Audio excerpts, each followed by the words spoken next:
Hey, everybody. Welcome back to another episode of the Bulletproof Dental Practice podcast. Today, Craig and I are fired up to, we were fired up the first time when we had him on, but now to have a repeat, it seems like I'm pinching myself all over. Today, we have the internationally well-known dentist, Dr. Miguel Stanley, back for more. Popular demand it was, actually, Miguel. I got lots of comments that you guys better bring him back on because we want more. But he has to fix his microphone. Three of those people actually got back to us. Yeah. Actually, it was four of them. All 10 listeners, actually, 2 of the 10 actually responded in kind. And I also have to say, well, first of all, thanks for having me back. We did our first one way before the COVID outbreak, and I had so much fun with you guys. That was BC before COVID. Yeah, now we're AC. Yeah, it's true. ACBC. But I had so much fun with that, and we came out with some really cool hashtags from that chat, and it empowered me, and I also got amazing feedback on this side of the pond, and quite frankly, guys, just so much fun to talk to you, always insightful, and not just that, it's like the more I understand that what you guys are doing over there in the US and what we're doing over here in Europe, now more than ever, if there were differences, BC, after this, we've got to be on the same page. We are for sure. So let's talk about that. What have you seen? Like, obviously, since we haven't, it's been what, 3 or 4 months since we spoke, and a lot's changed in the world. What is your where's your head at right now? So let's get some context here. For those that are listening to us for the first time, I run a single practice that has 7 dental units in it. We're comprehensive, advanced dentistry, so digital. We have our in-house lab, very self-sufficient. We do implants, cosmetic, prosto, perio, ortho. A lot of big, full arch, interdisciplinary cases, and that's what I like to do, and that's why I keep it simple. And I've never branched out because I had headaches running this place, let alone running more than one. But that's my personal choice. And with that, we were the first clinic in the country to shut down 3 days before it was mandated by the government. I think that it was on the 13th of March. Why? Because I did the midwinter in Chicago, and people were starting to talk about it. I went out there to lecture for the American Prosto Society. Great. It was the last conference I had. And in the meantime, what sucked is all my big conferences have been canceled around the globe. So my heartfelt, warmest hugs and support goes to all the hardworking men and women and all those folk that have put all their energy into putting these events together, that have seen their hard work shattered by this. There's a lot of colleagues that, depend on a second income from the lecture circuit. They put so much effort and time and energy into it, and they've seen that being pulled out from under their feet. And there's no vision when it's going to come back, So I'm very lucky that I have a practice where that's where I make my living from. And, but it's been really tough having all of that canceled as well. But getting back to this, we shut down because as we came back from Chicago, things were starting to, in Europe, Italy was starting to kick off. And it's kind of like now in retrospective, in hindsight, you start seeing the graphics of the countries and, so Italy was kicking off, and stupidly, I went to Madrid on the 6th of March. I saw that. I saw you go to Madrid right in the hole. I was like, what? Because I think Peggy Brown went as well, right? Yeah. So I saw you guys posting in Madrid. I'm like, holy shit. Yeah. So Christian Coachman, when he put something together, and he these things are organized 6-7 months, in advance. And he had organized a DSD Masters Day for the top DSD guys in the world. And there were people flying in from all over the world to come to this event in Madrid. And I texted him 3 days before. I'm like, dude, seriously, Italy is kind of kicking off.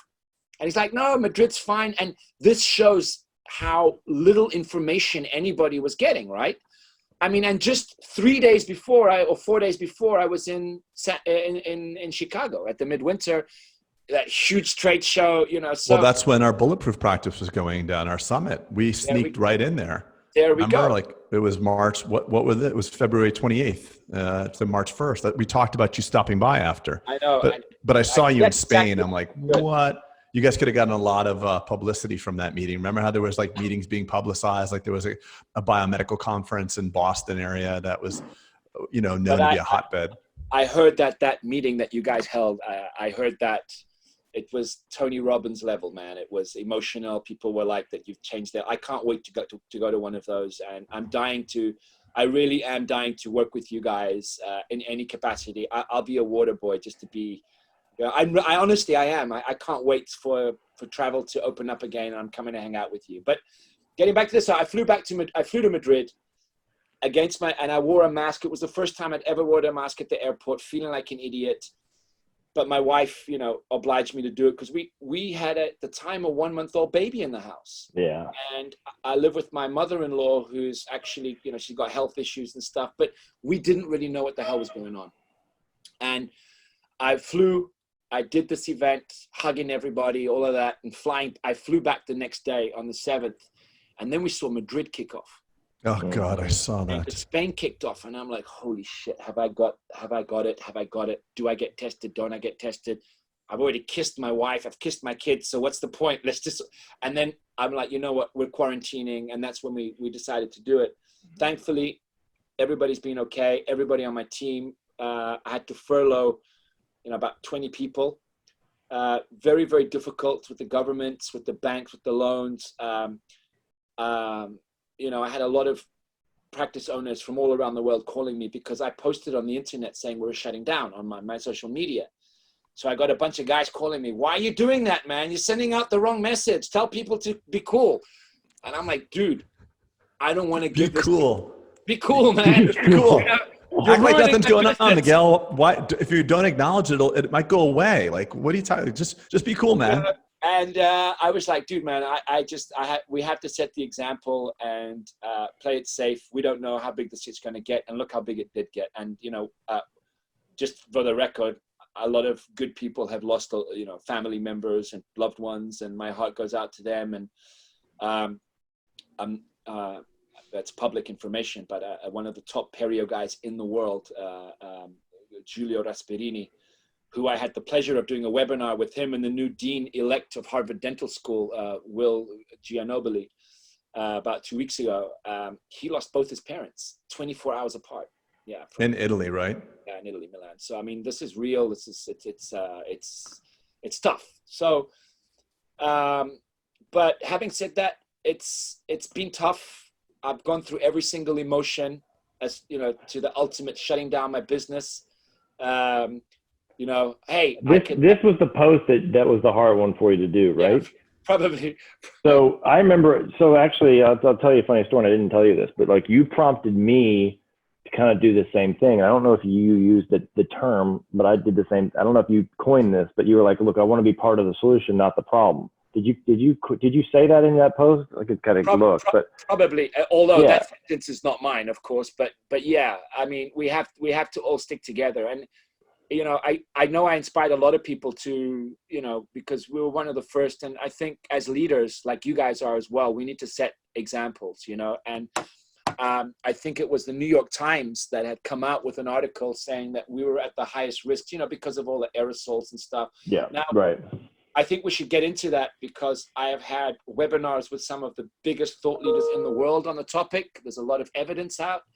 A lot of science regarding that, and we should definitely discuss that. But back at the beginning, we thought, you know, we had a different idea of what was going on, and panic set in.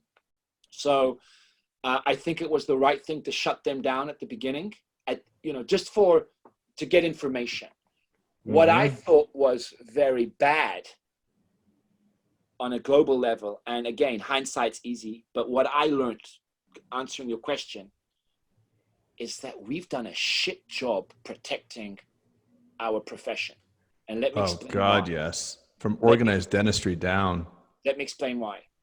In most countries around the world, clinics, dental clinics, were put in the same category as hair salons.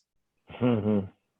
Not primary care, not important, not nothing. Oh, but okay, yeah, if you have a toothache, you can go to the dentist. Or if you're bleeding, or if you're, I remember I spoke to you, Craig, to help me out with the patient. And thank you so much. You were very gracious enough to help. Ended up not being necessary, but thank you for helping me with that. But when you said, what was it in Florida? Patients could only go for what? Well, the idea was to lessen the burden from the hospital system. That was the genesis of the rules. So as if your patient would otherwise need to go to the hospital, if not seeing you, we can't further burden the medical system because it's going to be so stretched that you could take care of those people. That's the spirit. But day after we shut down, I get a phone call from a patient saying, my temporary PMMA over the 8 implants that you pasted of my $60,000 dental treatment has just fractured down the middle, and it's wobbling and it's cutting my lip and I can't chew. Your government supposedly wouldn't have even understood that. Mm-hmm. I think that in the government, pain. They loosely defined it as pain. So in the governments around the world, I think that the FDI, all the big dental have yet failed to explain to governments how important dentistry is in overall health, and also reducing stress levels, improving your immune system, improving your chewing. I mean, you know, if you've got anxiety about your oral health, we understand how that can affect your immune system and many, many other things. So I was very saddened to see how we were disrespected by many, many countries around the world, we dentists. Some great examples: Germany didn't shut down at all. Sweden, like even routine nothing. cleanings and everything. So people getting their teeth stayed open. Interesting. Open for business. And Sweden and a few other countries that did that. Korea. So Korea pretty much open, but the measures that they had a lot more support. So I think, on a different discussion, it showed a lot of weaknesses and strengths of our governments, but that's other discussions. And then, we just took it day by day, trying to understand how big this was going to get. And I jumped into doing a bunch of free online webinars, which I made available on miguelstanley.com. If anybody wants to go and check them out on some of my philosophies, I wanted to contribute. And then I started, because I created Slow Dentistry, I started, which 5 years ago, in the last 5 years on my lecture circuit, I've been advocating a minimum turnaround time in between patients. And I've discussed this even with you guys and what have you. And so all of a sudden people are like, hey, you've been saying it for I don't know how long. So I got invited to do an overwhelming amount of webinars and hearing and listening to people. So now it's slowly we're winding out of this, at least the first phase. I'm not that scared anymore. I had patients throughout the entire, we shut down our Google campaigns, everybody does marketing. We shut it down, and I'm like, hey, lock down the banks. Yeah, no money's Peter and I did out. That. Peter and I did that. I didn't do the toilet paper run. I'm very proud of myself because it's because you have bidets, yeah. We have bidets in the house. Yeah, but had you been in the States, you would have been at Chick-fil-A and Target all day long. Trust me, driving your pickup truck. I was like, wait, what's it? I was laughing my head off. But anyway, so I'm not that scared anymore, and it's really weird. You actually got to understand you have, as dentists, we shouldn't be doing it, but there's stereotypes of patients. We know that. And I actually have this very funny wheel of all the different types of patients. But our clear aligner patients all wanted to come in and get their aligners. They didn't big time. care. They were the most demanding of all my patients. They're like, I've been in the same aligner for 4 weeks. This is ridiculous. And the other people that have pain are like, yeah, I'll just deal with it. You had that as well. It's extraordinary. That for me was the biggest surprise. Clear aligner patients didn't care about COVID. Hygiene, prophylaxis, just basic hygienes. They wanted to come in and do their hygiene. I thought that was incredible. We had a lot of patients, new patients, booking to come and get a first appointment. Of course, we told them, no, that's not essential. That's not, but we had a lot wanting to book. What we did do during the lockdown was reprogram our marketing to safety. And we were already quite a strong safe space. We put on extra measures of safety, some of them scientifically for show, others essential. Let's be realistic. Putting on an acrylic visor at your reception, if your receptionist is wearing a face mask, it's kind of over the top. You just put your head to the side, So some things haven't been thought out, others have, So we just sandwiched everything, and we look like the astronauts here. But here's the good news. We then sent out, as they allowed us to come back to work, following specific guidelines that I definitely ask everybody to adhere to, at least until things start, winding down, that we sent out an email saying we're open for business. The response was overwhelming. People want to get back to work. People, not dentists, patients want to get back to the dental chairs and have business as usual. So I don't know if this is just cabin fever working and people wanting to do whatever, or is this, I don't know. And I'd like to discuss that. But right now I'm a lot more relaxed. Yeah, me too, by the way. I've gone through the whole emotional roller coaster of every bit of emotion from the first week, crying by myself, thinking about letting go my entire team, breakdown and not sleeping, to fear of, what I was seeing. I was consuming a shit ton of media, and I don't know what it's like in Portugal, but if it bleeds, it reads here. And it's just insane. If you steadily consume that, you'll think that it's literally a zombie apocalypse coming. And now slowly through this, the hospital system didn't get overrun, at least in my area. I know it's very geo-specific, so I don't want to paint in broad brushstrokes, but our response to it from a government and organized dentistry standpoint has been global, when actually it's really more of a local issue. Mm-hmm. I see that now too. We sent out the email, we're back from business for May 11th, for Monday, and there's a ton of people wanting to get in. I just think it's people wanting to get to normalcy. People want their haircut. They miss their lives, and it's the human spirit. This defies the human spirit. You can't live under a rock. Human beings have always ventured out. I mean, for God's sakes, they get on spaceships and go to the moon. That's probably the most dangerous place. So they drive fast, they smoke cigarettes, and they speed. And I mean, I think that people are going to be very anxious to return to some degree of normalcy. And God forbid if a second wave does come. I think it could be interesting because people will venture out despite those warnings. I think people are over it. I really do believe that. I'm very confused, but I'm not fearful, which is interesting space. Yes. I'm confused and unfearful. I was confused and fearful before. And I think that, you have to understand different degrees. I mean, imagine if you are a single hygienist, for example, that works in multiple locations or even in a single clinic, and you don't own the practice, and you have been working for X amount of years by yourself, and you hear that the ultrasound is the highest generator of aerosols. This is the other spectrum. So there's different types of fears. As business owners and dentists, you have the sandwich of, should I fear for my health and my business? But then you've got the other dentists, and we're at a position where we've got different types of demographics listening to us, So, and I actually consider the dental hygienist to be one of the most important key people in any practice. And one of the things that was recurring over all of the discussions that I was having was, we've also got to think about the little people.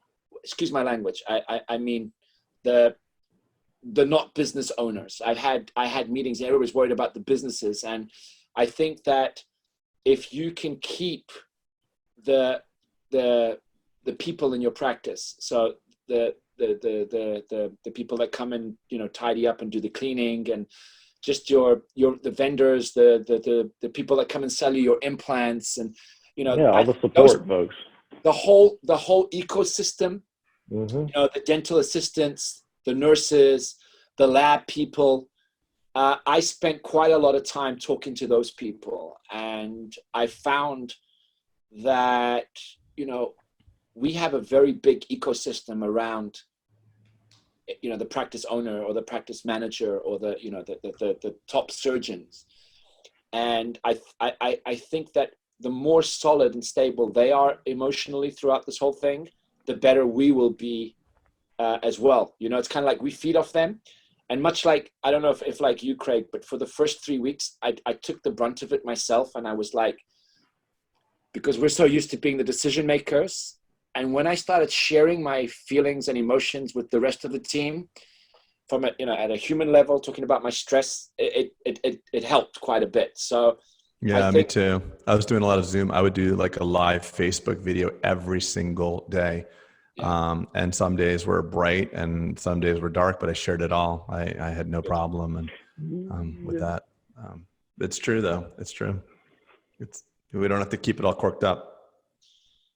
It's been tough. I'm going to say, like, last week I had almost a mental breakdown. It's just like, because always trying to be positive and happy. And sometimes it's very, very overwhelming, and something triggered me. It was, a patient coming in and just not understanding, just I'm not going to say names, but some patients can be assholes. And, what I understood throughout this was that the measures, we would bend over backwards to accommodate patients, to not upset them, difficult patients. Now through this, man, I had this difficult guy. I basically said, just, get out of here. If you don't understand that these safety measures and these extra measures of precaution are not here to protect you. They're here to protect me and my team.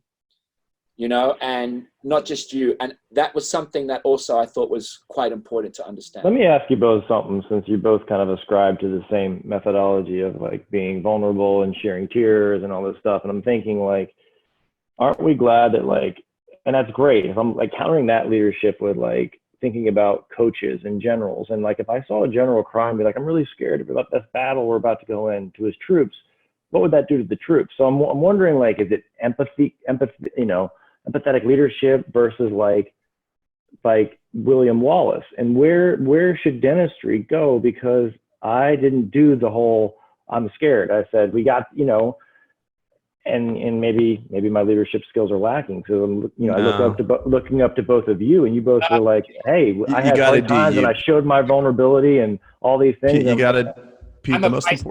I'm a Pisces. I think it's because of that. The most important thing, I think, is that whatever you're doing, if you feel believe people feel what you believe internally. Mm-hmm. So if you're there and you're crying saying, oh, I'm such a freaking wimp, I'm so scared, people will feel that. And so I think authenticity is what makes a great leader. Leaders come in all sizes. There is the William Wallace and there's the Stephen Hawking, who's, who has no voice and then crippled in a wheelchair, and he inspires many. And there's Mother Teresa. And I think leadership, the mistake we make but inspiration and leadership are two different aspects of what I'm trying to say. No, right? Leader is meaning people are following you. I would agree with you, and with you. Look, again, I think that everything in its proportion. I think you can be. I guess my sense is, in the sense of an enemy, yeah, in the presence of an enemy, do you want someone who's like, we're about to beat that ass, or like, I'm really scared. We're gonna beat that ass. Yeah. And it was the unknown enemy, right? The unknown opponent, the team, the coach, the army, I guess my moment of weakness came once I realized we were going to be okay. I think it was more a release. I wasn't scared at the beginning, and let's, I don't know. As was I, by the way. I was blasting out that like, we're going to beat this. This is going to, take some time, but I'm not worried. Yeah, but then you pivoted, Craig. But then you pivoted. You pivoted into more of like uncertainty. Like, I was uncertain around like what to do with my team. I did the calculations, and X number of weeks was $500,000. And I was, you had an interest, because Pete and I were very connected during, we're very close friends, but we're talking all the time. And Pete, you withdrew, you pulled back. You're like, I can't be, you shut down. I mean, I love you, but he just shut down. And I can't shut down. I'm an emotional person. I don't want to withdraw. And I don't know what's right or wrong, but I was aware that, I can't be fearful and I can't be, teary. But, listen, I don't mind. I'm the guy who's cried from stage. I don't really care. You know what I mean? You're talking to, and I'm sure Miguel's probably cried from stage as well. And I know him. I've had all emotions. I actually, even with you guys, we show some of these emotional cases that we do, and sometimes I connect with the story and I tear up, man. But definitely want to be a warrior when the shit hits the fan. And I had a situation in 2010 that kind of prepared me for the battle. And I think it's important in terms of leadership to understand this, because in 2010, I had to file for bankruptcy. I had a 24,000 square foot practice. I was making about $500,000 a month turnover doing teeth. This was Facebook had just kicked in 2008 or 9. Because I had TV shows in Portugal. I had a huge practice with all of this. And I was flying high, I was a high roller, all of that. And then my accountant embezzled pretty much everything that I had as I just leveraged myself with the banks to the loan to build this brand new practice. Subprime hits, market contracts. And then as I'm going to realize, the guy pulled the carpet out from under me by embezzling. He got a 4-year jail sentence. But what I'm saying is that in 2011, I had to file for Chapter 11 or bankruptcy, and I had to shut down that practice. And so that's 9 years ago. I went through this horrible exercise of losing everything and rebuilding from scratch. Now, I did that alone. Yes, the financial markets globally had collapsed. So a lot of businesses were going out of business. So I didn't feel like so much of a failure, but mine was compounded by the theft. So I felt singled out and the whole world's against me, whatever. And I had 2 ways to go. 1, put on some boxing gloves and fight, or just wither away and go work somewhere else. I think the results are, where I'm working today and what I've done with the last 9 years of my life. And what happened with that extraordinary event, which I don't wish on anyone, was that it really prepared me for this kind of thing, And so at the same time, losing this, it's not the end of the world. Right. There's no shame in losing your business when the world is on fire. I mean, you have to understand that. So I think that it's also, I hope that a lot of people looking back can say that they acted dignified and they treated people well, and they didn't go, like I saw some of these streamlined videos of punching people in the face for toilet paper, but in their clinics, because you don't come back from that. You understand what I'm saying? That metaphor, you don't come back from that. You done messed up if you've created an that lives forever. So I heard some really good things from a lot of good people saying, look, if we're going down, we're all going down together, that kind of stuff. So I think, and I hope this was a great time for business owners and clinic owners to consolidate their teams, to, show leadership. I hope I did it. I know that some days I, as we were speaking, I showed weakness, but since most of my team have been with me for, over 15 years, we've done a lot of this together. So this for us was just a second round at hardship for different reasons. Mm-hmm. But, you guys talk about that in Bulletproof, it's almost everything in your book will it's like a blueprint for how to manage, success. Yeah, but from different approaches. And that's what I think makes, if Craig and I were carbon copies of each other, I think it'd be far less interesting. But we have different leadership styles. We have different methodologies. We have a lot of similarities, but we have just enough differences where certain examples resonate in a certain way. Like I'm sure there was a lot of people listening to that was like, yeah, I'm more of the empathetic leader and I want to lead by being vulnerable to my team. And there's other people being like, I want to be William Wallace, right? Well, the problem is there's downside to both, Pete. Of course. So that's, and no, I know, but we tend to like, I wish I could have been more like Pete on that, or I wish I could be more like Miguel on that or whatever, but it's you got to do you. And I think it's really important. But he was saying that about the Bulletproof, right? And how, and so I think that's where his popularity is because it gives, we're definitely honest with our feelings and we're just so different. And Craig we've both been successful to our own regard in completely different patterns almost. And I think one resonates, you know, and people who come to our summits or listen to the podcast, they can grab onto something and be like, let me try that, because that really resonates with me, as opposed to just like this dogmatic way of me being me, right? Or the dogmatic way of you being you. Like there's contextual difference.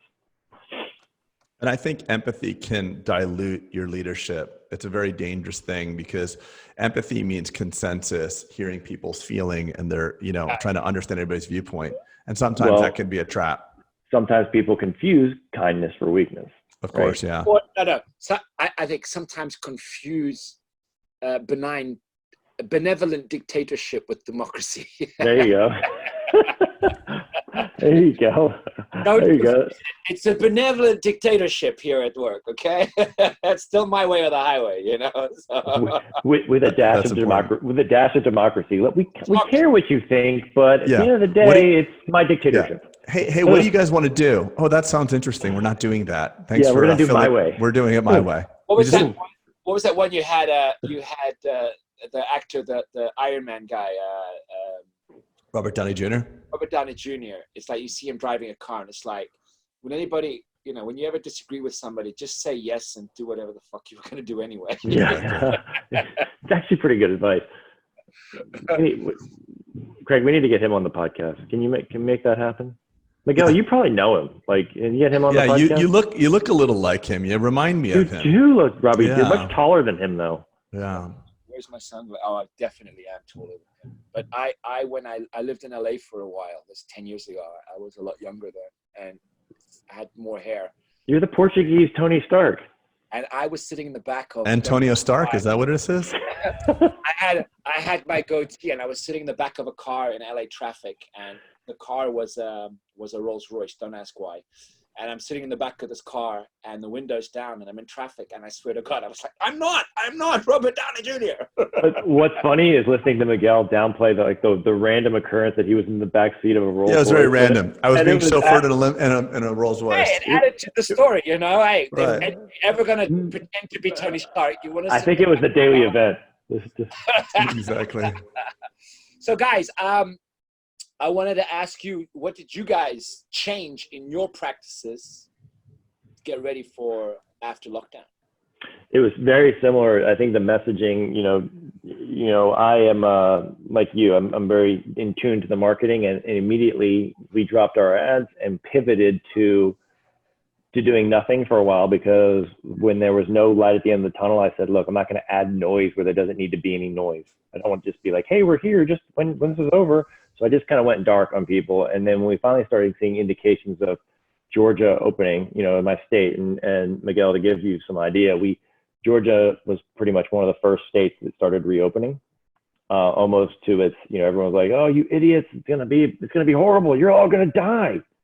And we've actually had our numbers go rapidly down. But we started coming back on and turning our ads back on, and it was just like you. It was more of a PSA announcement saying that dentistry is safe. Here's the things we've changed. Here's the things we've done for our team.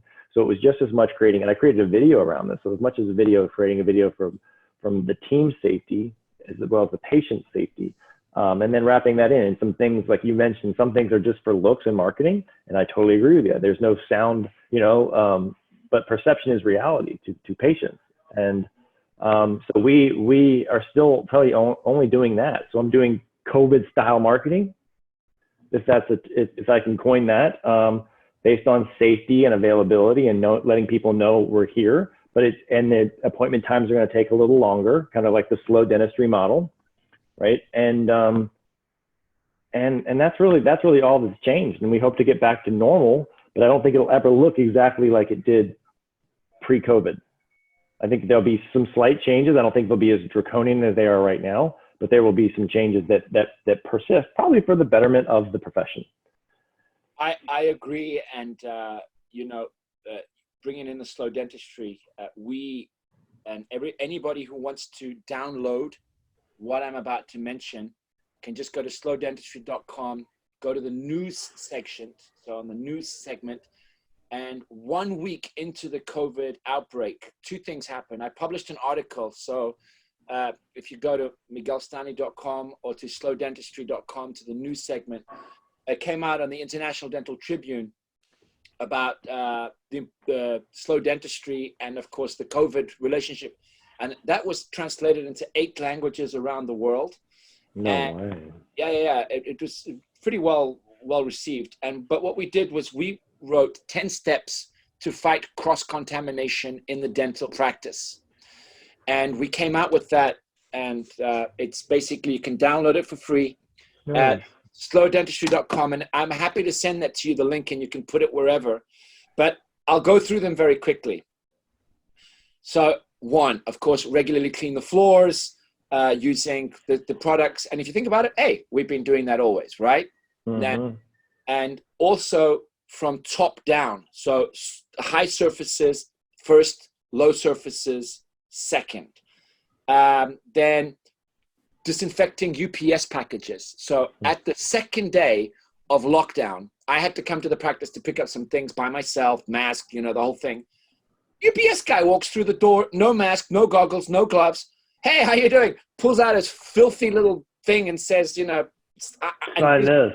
Gives me a pen. I'm like, seriously? A multi-billion-dollar company, and you haven't, it actually upset me. Maybe they were the vector, Miguel. Hey, let's not look for a cease and desist here. I'm just kidding. I know, but so we work. Don't sue me, bro. All of exactly. I love UPS. We love UPS. This podcast brought to you by UPS when it absolutely positively has to be there overnight. They are the best. Yeah, they're amazing. I love the brown uniform. It's just timeless. And by the way, if you plug it in, let's go to DHL and FedEx too. Come on, FedEx. FedEx. So did you know there's an arrow between the X and the Fed? So anyway, I think I love that. Yeah. We disinfected. So we created a space where they come in. So now when you come into our clinic, you open the door, there's a shoe protection thing. We created independent boxes. So any patient comes in, they take off their jacket, so on and so forth. But I'll read it quickly. So disinfecting packages, opening the packages, and disinfecting what's inside the packages before it comes into the clinic. And that happens at the front door. You do not take that box into the clinic because you don't know where it's been. You don't know who's handled it. More importantly, speak to your labs. Make sure that your labs are disinfecting the packages and everything before they put it in. All right? Of course, all of the appropriate PPEs that people have to wear according to governmental safety measures. We're currently using washable 50 cycle, 60 cycle washable Beastie Boy monkey suits with the helmets, with the hood. We put in washing machines in the clinic so we can wash this for our staff. They cost about $40 each. And over that, we wear a disposable gown. All right, that we, depending on an aerosol generating or non-aerosol procedure, we will change. We will have a FPP2 or N95 mask on our face, and over that, a surgical mask. What did I learn? I learned that you're hot as shit is what you learned. There you go. Yeah, I can't breathe. It's 100% particle and 100% oxygen. It's fantastic. You're sweating your balls off is what you learned. We learned that the surgical mask, well fitted, is as effective as an N95. That was one of the big discussions that we had. What else? That the hand washing. What we've also done in our clinic is contactless soap dispensers. We bought those day one. They're all over the clinic. Not only soap dispensers, but also hand gel dispensers. I mean, they're all over the place, contactless. Also, we created, because we've got 7 operatories, we've downsized 1. So 1 we don't even touch. Why? If anybody gets it for whatever reason, we have a scare, they will be quarantined inside that room and until other things are taken, measures are taken. And what we have is like a traffic air controller system in the clinic. So all of our planning is done online. So we don't have a reception anymore. Everything's gone online. So the front desk is now virtual. So we have a doctor and our management staff talking to the patients about bookings. patients stay outside. They do not come into the building until they get a call saying, or a text message saying, you can come in now. Mm-hmm. Do not come in with family members. Sometimes people come to the dentist, they bring their entire crew. Mm-hmm. Yeah, and crush your snack bar. So unless you are handicapped or a child, come alone. By the way, shower before you come. Don't wear fancy clothing. I'm being serious. Don't wear fancy clothing. We were asking all of this. And of course, also asking people, we can measure your temperature. We bought one of those temperature guns. Such things as the mouth rinse. So we're doing H2O2, hydrogen peroxide, 10%, 50-50. Difference between for 2 minutes. Yeah, rinsing and gargling. We're asking to gargle. All right, just that little thing, because the virus is it's stuck in the throat, so that's where it starts growing. Moreover, after the H2O2 gargle, we're also asking patients if they're allergic to iodine, and we have an iodine spray. So you can buy just like a disposable spray system, or just put it in a cup. Do you use Betadine in America? Is it Betadine, the brand? Mm-hmm. Yeah. Betadine with a bit of water. That's also amazing. Just make sure that they're not allergic to it. Very, very good. I mean, we've been using it for sterilizing surgical fields forever. It's a really, really good. Tastes terrible. Just when you thought impression material tasted horrible, hey, Miss Jones, have some of this. Have some Betadine in your mouth. Check this. Put some sweetener in it. Oh, geez. Put some sweetener. Yeah, you can make a Betadine margarita. It's really nice. Miguel, you can't polish a turd. Sorry. Yeah. There we go. We were also asking, waiting room. One patient in the waiting room at a time. They are saying social distancing in the waiting room, but the only way that we feel we can come out of this is fewer people. So instead of working at 100% capacity, let's work at 60% capacity, at least until things die down a little bit. Yeah. 60% is great because, hopefully that's break even, I'm happy right now if I'm doing break even. Anybody thinking they're going to be making a profit right now and being safe without, I thankfully practicing slow dentistry for 20 years, we were seeing one patient per hour per unit. So we've got 7 units. That's 8 hours, 8 times 7, that's the amount of patients maximum we'd ever receive a day, maximum. The average was about 32 patients a day on average for 7 units for the past 10 years. Why? Just we want to, and if you even think about it, if you're doing speed dentistry, high volume, you're not even affording the luxury of your doctors to have some mental relaxation in between the stress of all of this. So I think business owners really need to slow down and see fewer patients. Other things that we spoke about, aerosols. So very interesting studies coming out of Chile and Eduardo Mann, and who else was talking about? Of course, Marcus Strolch from Germany, who I had the pleasure of doing a webinar with. He came out with a fantastic study. More science and evidence that you can research that I've ever seen. The guy's been crushing it. Marcus Strolch, really cool guy. I believe that is also on miguelstanley.com, that webinar. You guys should definitely invite him for a podcast. Marcus Strolch, super, super cool guy from Germany. He sounds too smart for our podcast, Miguel. You're borderline too smart for our podcast. He'll sit down and have a gin and tonic while he's talking. Okay, good. As long as he's cool. Yeah. But having said that, we understood that the viral load in the aerosols isn't as big as you think it is.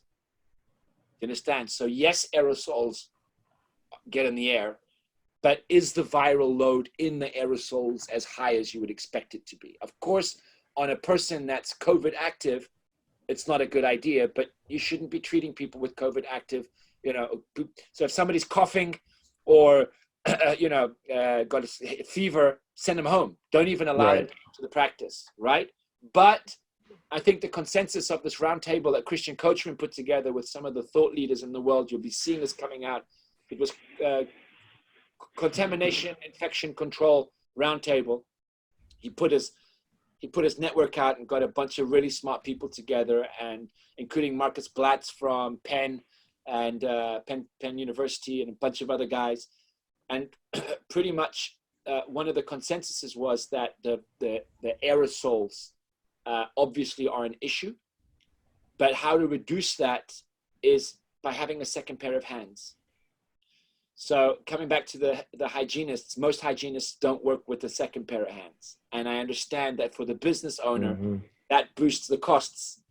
Well, or you could get an isolite, right? Because you're saying second pair of hands to do the high volume suction. But like, you don't have to have a second pair of hands. You can just get an isolite for your hygienist. That's also true. Yeah. That's also true. So, but all of these little things, and of course, we spoke about HEPA filters. That we got some of those at the clinic. I don't know if you guys the HEPA filters. We got a few of those. Very difficult to order them because out of stock. But I think that's going to be something huge. Smart disinfection technologies is going to be something big. I know a lot of tech companies are definitely investing in that. I know that some other companies are talking about disposable scanning tips for iOS scanners. And then, other things on these 10 steps were like contactless payment. You guys are very big in America with that. But we had very good response from our patients in doing prepayment, something that we were always scared to do. But for treatments that people know the cost of them, so hygiene appointments, clear aligner appointments, standardized first appointments, all of that was done prepaid. And the patient would only come to the clinic once payment had cleared. So that was a very, very good surprise for us because that's not normal for patients to accept that kind of stuff. It's my belief and my hope. Maybe, when you want something really bad, you tend to convince yourself that it's going to happen. But I actually believe this whole thing goes away. The viral threat, it just kind of disappears. I really believe that. I don't know if like I said, con myself to believe that. But one thing that I think will stick is, all of us three as dentists, we've been opening the bathroom doors with our elbows since we left microbiology class. We have sat at dinner and had a friend come up whilst we're eating and put their hand out to shake our hand. Like, dude, I'm freaking eating sushi. I'm eating a hand roll right now. You really want to give me a handshake? And we give it because we don't want to be socially awkward.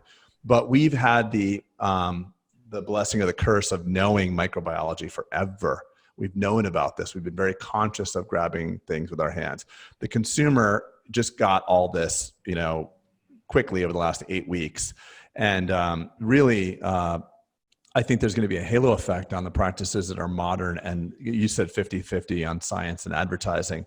There is, unfortunately, as we all know and we all lament together, there is a massive disconnect of quality and perception in dentistry. If patients could only readily detect our commitment and our quality, the practices that should be busy would be busier and the practices that shouldn't be busy would be empty.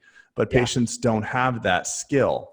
But the consumer is going to be different. They're not going to frequent the hole-in-the-wall restaurant. You know how many times has someone told you, oh, it's an amazing Vietnamese place. It's down over there. Just don't be disarmed by the way it looks. It's really ratty, but the food is amazing. Or the dentist, he's, no technology, but Sally, the hygienist, has been there for 30 years and she's super sweet.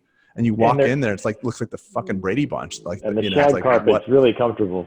Yeah, the wood paneling, the dust bunnies on the wall and the ceiling fan and all that shit. No one's going to take that anymore. I think we agree completely. And I think one of the global consensuses coming out of this were this is going to do a Control-Alt-Delete purge of practices that were doing substandard dentistry, that were being lazy, that were being complacent, that were focused only on volume. I mean, look, America is the greatest country on earth. It's got dentistry is a capitalistic by design. It's a capitalistic industry. It's retail. Period. It's like the ones that offer the best service, the best price quality ratio, with the best customer care, with the best longevity, with the best results win, period. And as many touch points as you can get in terms of quality. So let's face it, the best clinic in the world is the one that sees one patient a day with 5 people around him and it's a spa. But the cost of that is, very high and has the best technology, whatever. So we all try and find a balance and a harmony of offering as much as we can for our patients. Well, it's your market segment. There's room for Chick-fil-A and there's room for Morton's. But some clinics have understood that it's easier to sell the patients what they want, such as great prime real estate, great marketing, great service, great sales, great, super fast, but low on science and quality. Let's put it that way. Okay. Mm-hmm. That's a reality, and that's just a fact.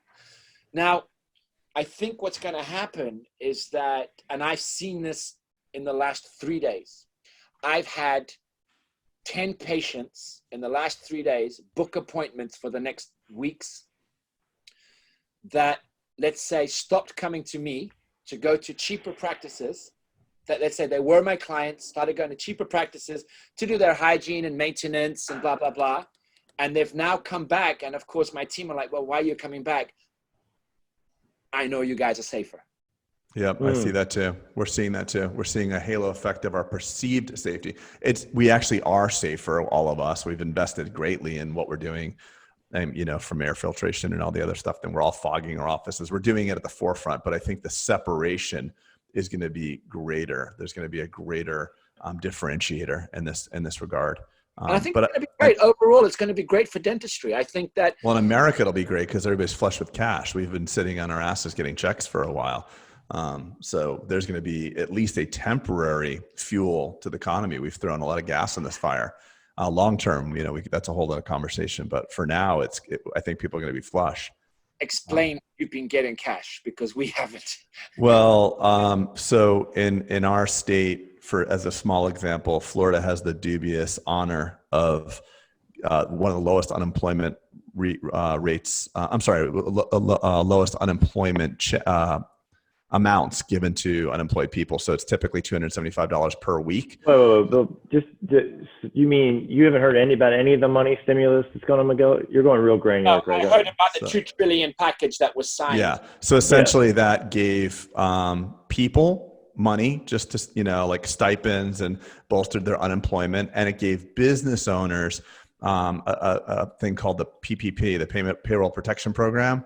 So the thought is that they give this money out, they printed all these trillions of dollars, and they gave it to business owners to keep their teams employed. So almost like taking your office and turn it into the local unemployment office. So even if you have people not working, they're getting paid. In addition to a stimulus check of just $1,200, in addition to, and there's legislature for another $3 trillion in certain municipalities and certain states. They want to give people $2,000 per person of the family per month. So in theory, there could be people getting $8,000 to $10,000.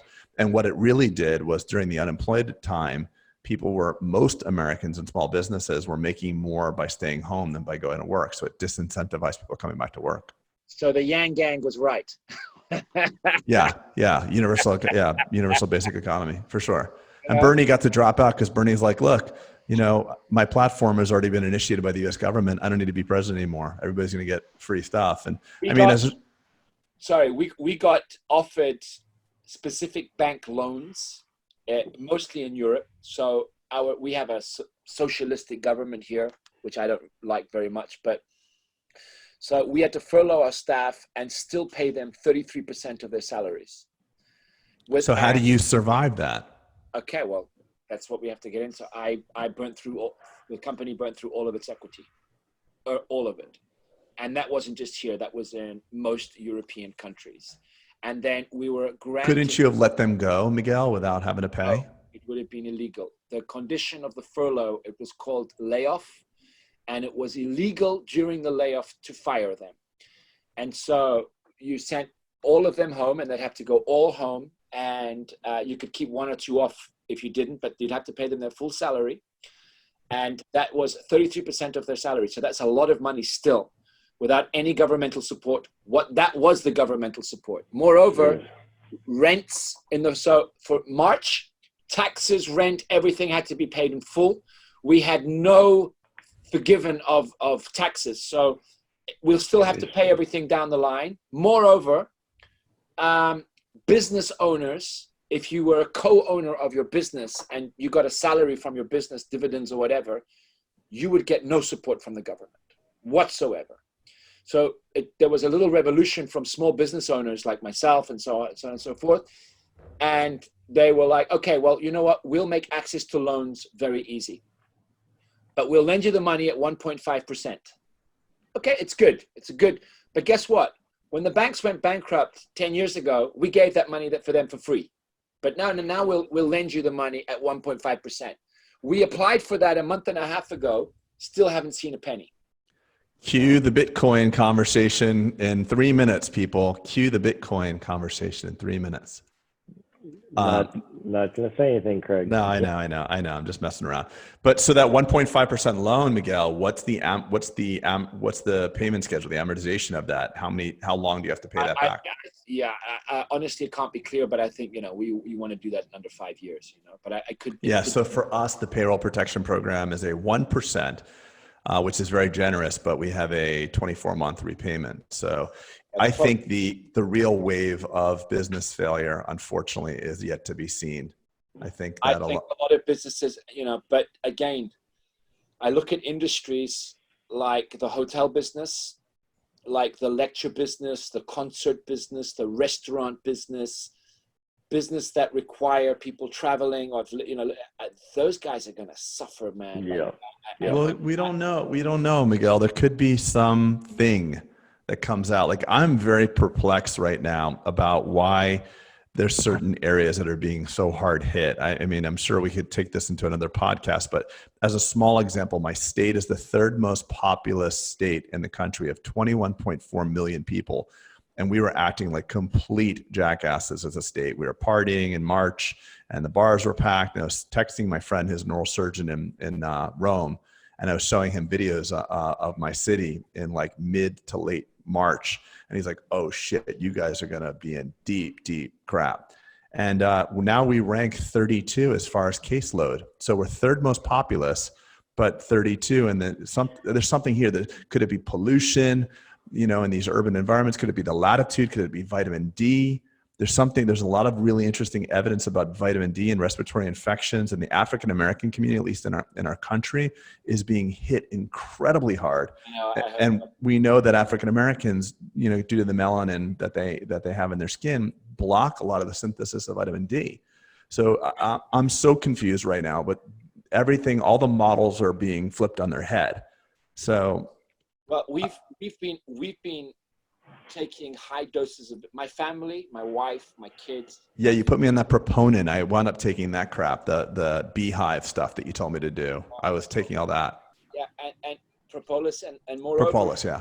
Propolis and moreover, I've been doing personally. Oh, I thought you said Cialis. No one. I love that one. Propolis, yes. Okay. I've been doing IVs of B12, magnesium, zinc, vitamin C, and injections intramuscular of vitamin D, high doses, because there's a direct correlation between the vitamin D and your immune system, period.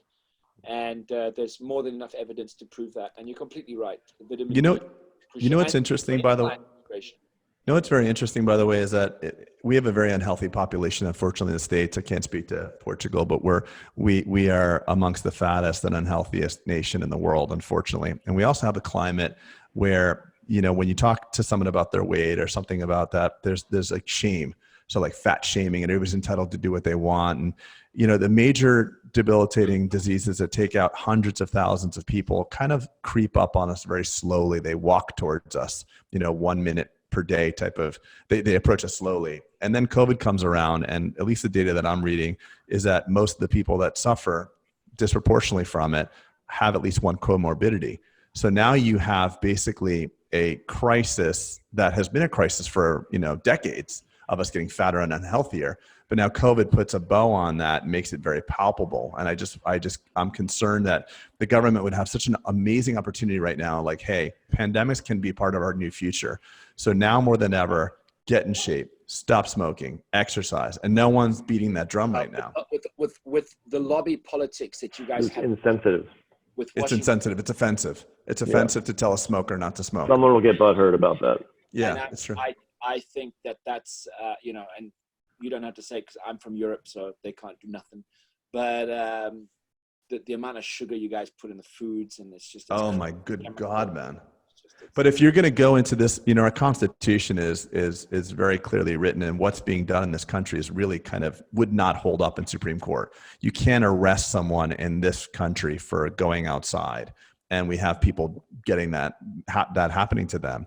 But if you're going to make us quarantine for being healthy, why can't they arrest people for cigarettes at this point? It's a very interesting constitutional inflection point for us as Americans. I know Europe is totally different, but we have as our fundamental right the right to liberty, and it's an interesting time. I'm feeling like our country's divided very much so. If everyone's free, no one's free. It's a big. If everyone's free, no one's free. How do you figure? If everyone's free to do whatever they want. Oh. If you go to a party, imagine 100 people at a party, and everybody's free to do whatever they want. It ain't going to be much of a party. Right. Well, we were sold here in this country this idea of flattening the curve because we were watching what happened to you guys, and we were watching Northern Italy and Spain get their hospital systems overrun. So the conversation was very present to the amount of hospital beds and the amount of ventilators that we have. There was never this idea that we could stay in the house until it all fades. So we all kind of swallowed that pill of like, yes, let's flatten the curve, do your part, flatten the curve. Everybody was saying that.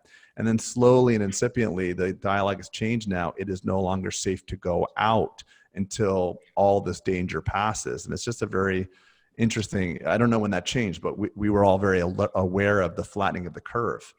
But I can tell you, we did the same thing here in Portugal. We had amazing response. It's a smaller country, only 10 million people. But they kind of, we went from state of emergency to state of something else, which is, DEFCON 5 to DEFCON 3 or something like that. And Saturday I went out with my kid on a bicycle. I have a little bicycle. She's 3 years old, and we went out. The amount of people out and about, there's going to be. Are you guys wearing masks outside? Not in public, social distancing, but yes, to go into a store, yes, to go into, I don't know. But like I went to a friend's house the other day and I didn't wear a mask. But again, I'm not hugging anybody. I'm not shaking any hands. This is a contact transmission more than anything. So of course, you don't want the guy's spit droplets getting in your face while he's speaking, So I think if you keep social distancing, wash your hands repeatedly and just act, safe, should be okay. But again, this is an illness that affects people that are not healthy more than the ones that are. So there's a moral dilemma here, which is we're trained as a species to protect the frail and the old. And at the end of the day, this is an illness with a higher morbidity of the frail and the old.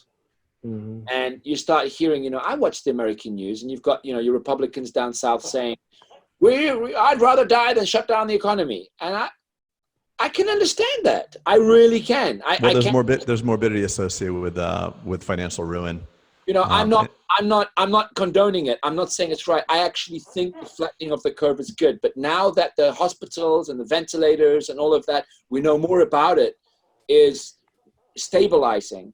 I hope that we can get back to normal very soon. I'm not very happy about seeing news out of Wuhan and South Korea that there's a second wave coming. I'm shit scared of a second wave because usually scar tissue is harder than normal tissue, and meaning the reaction of the governments of a second wave, if it comes, will be more violent than the first one. Oh yeah, you in Europe, you're done. They might even ban prosciutto for you guys. Oh shit, man. Not prosciutto, I'm sorry. I'm sorry. We're all married, right? We're all married, right? So coming out of this, I have to say to all the people that remained married, respect, man. Yeah, 100%. It's incredible. There's going to be a lot of COVID divorces. But there was a lot of COVID divorces, and I was thinking, these poor kids that have to go in between broken homes, and I felt heartbroken. People that live in small apartments. Yeah. Certain ethnic groups, they live 3 generations. It's just a cultural thing under one roof. And, you have to think about these people as well. And, you tend to look at your worldview through your own eyes and your own demographics, and it's normal. You vote for your own demographics and for what you want the world to be. But COVID kind of like said, hey, we're a species. And what it did was put all of our collective weaknesses as a species in play. And my wife said something this morning that my wife's a model, and I don't really expect her to say these genius things. I'm joking. She shouldn't be listening to this. She's gorgeous, by the way. I'm saying this on purpose because she never listens to anything I do. Our wives, the same thing. Peter's and my wife were together. We were on vacation together, and we were talking about the book. And they don't give a shit about any, like, what book? I'm like, the book we wrote. Oh yeah. I'm like, I talked to my wife. I'm like, do you want to read it? She's like, baby, I listen to you all the fucking time. I don't need to read that. I know what you're gonna say. I'm like, exactly the same. But anyway, she said something today which is very interesting. She said, what does COVID? She's been from day one a proponent to get out and about. She said that self-isolation should be a decision, should be a decision, basically. If you don't want to get sick, stay home. If you don't mind, but of course that's after the curve is flattened. I understand that. Yeah, we didn't know what we were dealing with, the optics we had. Who knows? She said that what this virus has done, now that let's say the acute phase of the pandemic is slowly dwindling down and people want to get back to work, you actually see who likes to produce, who is creative, who's generating money, and who's sitting back and just waiting to get, who prefers to stay at home and who wants to go out to the front lines and generate. And from a, almost like who's a capitalist and who's a socialist. And the people that say, oh, no, we should stay at home. Yeah, man. Are you paying the bills? Yeah. And it's That's the people a great that are comment. paying the bills. I love your wife. That are out on the front line, not because we're heroes. We got bills to pay, man. I've got nobody to bail me out, and it's not a question of, you can call it, oh, I want to get back and save my patients. Of course we want to get back to normal. But if we don't get back to normal, a lot of people are going to lose their jobs. Yeah. We've got interest rates. We have to get back to normal. It's the human spirit, just for own spirit. When the whole thing first happened, I had a very aspirational goal, because going into this, everybody was a special interest, whether your gender identity or sexual preferences or your skin tone or whatever. There was just so much division. I had an aspirational goal that going through COVID, it's like, okay, here's God putting this virus that doesn't give a crap what you consider yourself. You're part of the human species. You're one race. The rest is just semantics. And through it, the media, government, what have you, in this country has managed to turn this completely political. It's literally divided right down the center. So if you're on one side of the political aspect of this country, you believe in shutting the country down completely. It's not safe to venture out of your house. Government will take care of you. Don't worry. More money's coming. Don't worry about it. Here's money. And the other side, it's like, I don't want your money. Give me my freedom. Let me work. And I don't need your money. And it's a very interesting thing. And it's more divisive. I'm sorry? I'm the latter on that one. I want to get back to work. I want to. Yeah. Dying to do that. Well, you'd be called a redneck if you were here then. You'd have to move to Georgia. Yeehaw. Settle down. But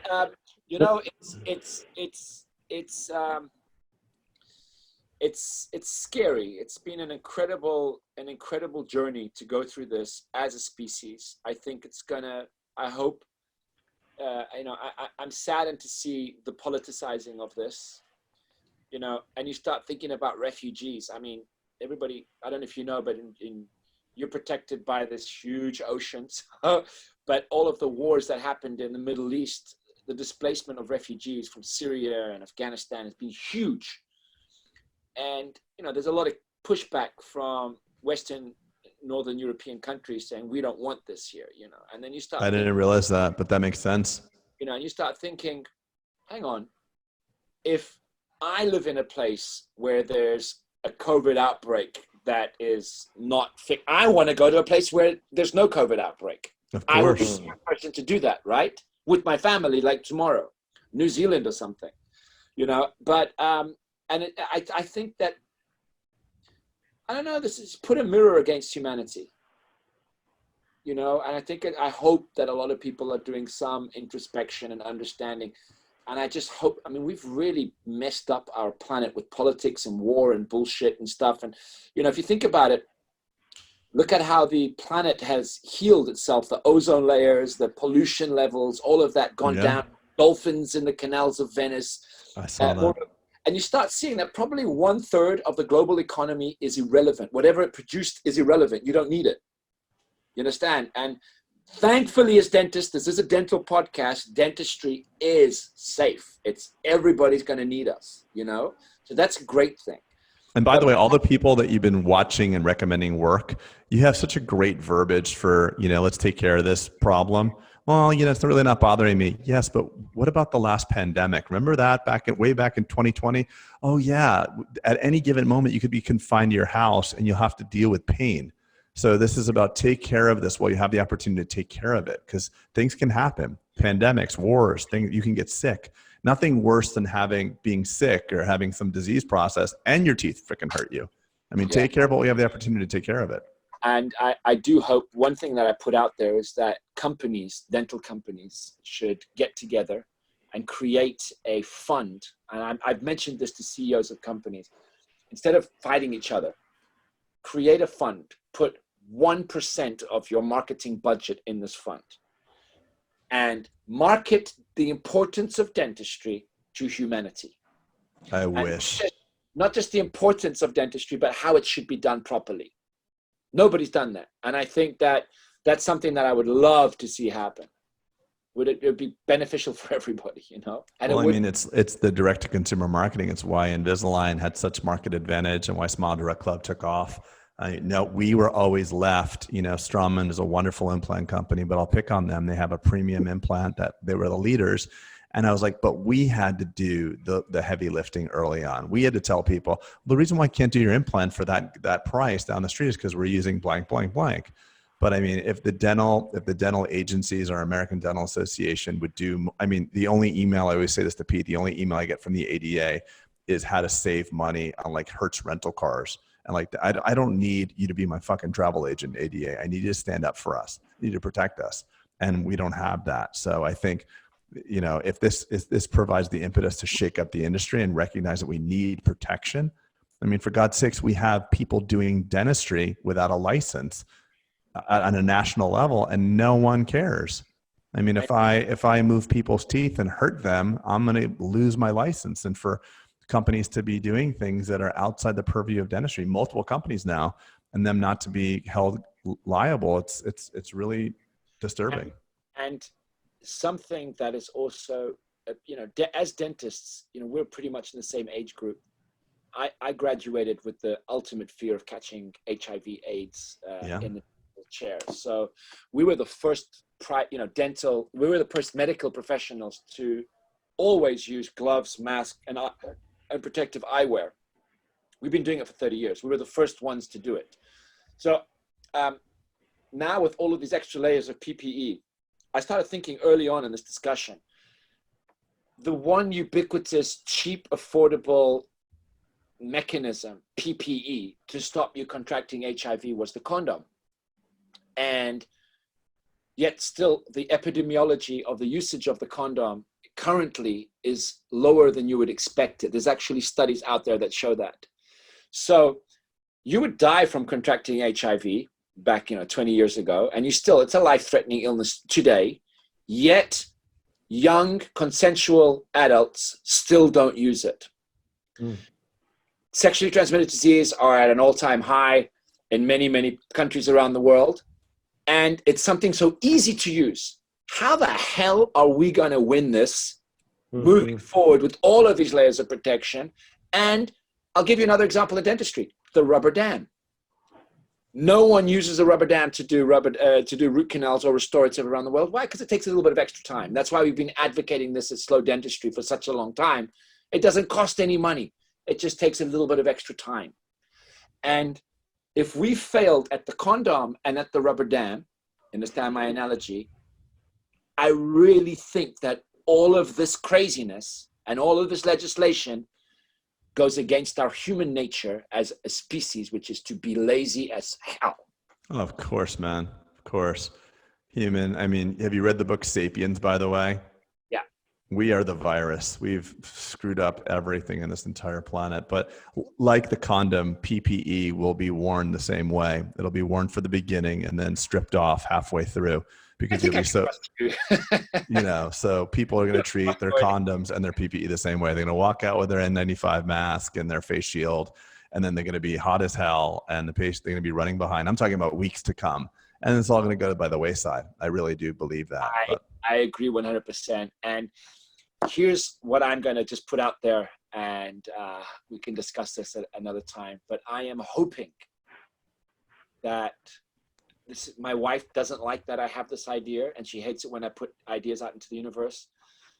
But I'm hoping that some things that we wear will have artificial intelligence in it or smart surfaces, smart technology that can connect to consumer apps or devices that can monitor that certain steps of a procedure were taken in terms of interesting. Yeah. patient protection, meaning.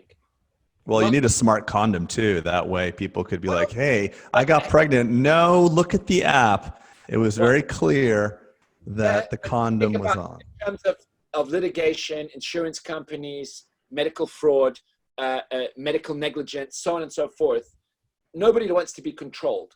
But let's face it, 80% of dentists around the world do not practice science-based dentistry. They do not. It's more like craft work than dentistry. All right. Of course. I'm being serious. It looks like, but it's not. Why? Because of economies. There's 100 things, and they're doing their best to provide for their families and their communities. I'm not even going to discuss that. But the science is very clear. There are steps, rules, and regulations to practice quality dentistry in 2020. And 2020 dentistry is different than 2010 dentistry, than 2000 dentistry, than 1980s dentistry. And if you're practicing 1980s dentistry in 2020, you probably should be out of practice. With a bead sterilizer. So, I mean, the Cleveland Clinic's got a great model. It's results-based, so it's like the insurance companies can realize that when you get an appendectomy at the Cleveland Clinic, there's this amount of hospital stay time, there's this amount of nosocomial infections, and this amount of recovery, and they can get higher reimbursements based on the recovery. So imagine if insurance companies did the same thing. Like the average crown that this office does, we're going to pay them higher because we don't get another code for that for 15 years. So we know that there's a lot of artificial intelligence companies out there. We have the technology already to feed it. CBCT, X-rays, and iOS scanning. It exists already. So I think it's a small leap. And I don't know if you know the IDS in Cologne. It's much like the Midwinter. It's the biggest trade show in the world. It's where all of the new products come out. It's in March. It will be March 2021. I'm expecting to see a lot of smart technologies, new surfaces, smart surfaces, quality control, safety measures, wearables that will communicate with the patient in terms of safety. And despite not wanting to be controlled at work, I think that most dentists will actually have to. So I think my parting message is this is the best time ever to invest in doing the right thing to yourself, your patients, your team, to science, to the evidence, and to be a real dentist. And unfortunately, everything I learned is that if you do this, you'll probably make less money than if you don't. And I know that that hurts a lot of people that are business minded, but what you will have is longevity. You will have more success in the long run.